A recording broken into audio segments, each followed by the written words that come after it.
रतन टाटा जब 10 साल के थे तो उनके माता पिता का तलाक हो गया था।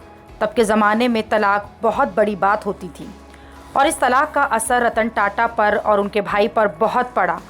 रतन टाटा के पिता ने भी तलाक के बाद नई शादी कर ली और मां ने भी तलाक के बाद शादी कर ली। मां के दोबारा शादी करने पर स्कूल में रतन टाटा के साथ पढ़ने वाले तमाम तरह की बातें करते थे, उन्हें चिढ़ाते थे, उकसाते थे। लेकिन रतन टाटा की दादी ने उनसे कहा कि इन बातों पर ध्यान मत दो, क्योंकि उनके परिवार की एक प्रतिष्ठा है और अगर चिढ़कर वो कुछ करेंगे तो ये सही नहीं होगा। रतन टाटा के मन में कई बातें उनके परेशानी वाले बचपन से ही बैठ गई थी। बाद में रतन टाटा पढ़ने के लिए अमेरिका गए, वहाँ मैकेनिकल इंजीनियरिंग की पढ़ाई करने लगे और इसके बाद आर्किटेक्चर की पढ़ाई करी। डिग्री लेने के बाद रतन टाटा अमेरिका के लॉस एंजलिस में नौकरी करने लगे और वहाँ 2 साल तक उन्होंने काम किया। इस दौरान रतन टाटा की लाइफ में एक लड़की आई।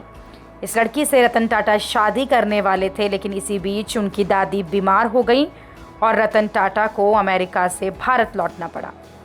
रतन टाटा ये सोचकर भारत लौटे थे कि उनके साथ वो लड़की भी भारत आएगी, लेकिन उस लड़की के घर वाले राजी नहीं थे, क्योंकि उन दिनों भारत चीन का युद्ध 1962 में चल रहा था।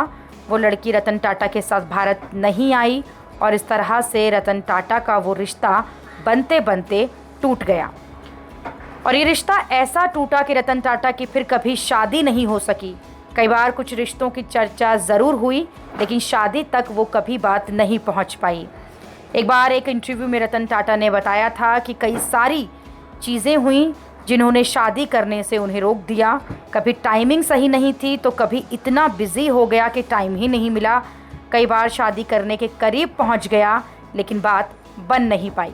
रतन टाटा ने बताया कि चार बार प्यार हुआ और फिर शादी तक बात पहुंची, लेकिन ऊपर वाले को शायद ये मंजूर नहीं था।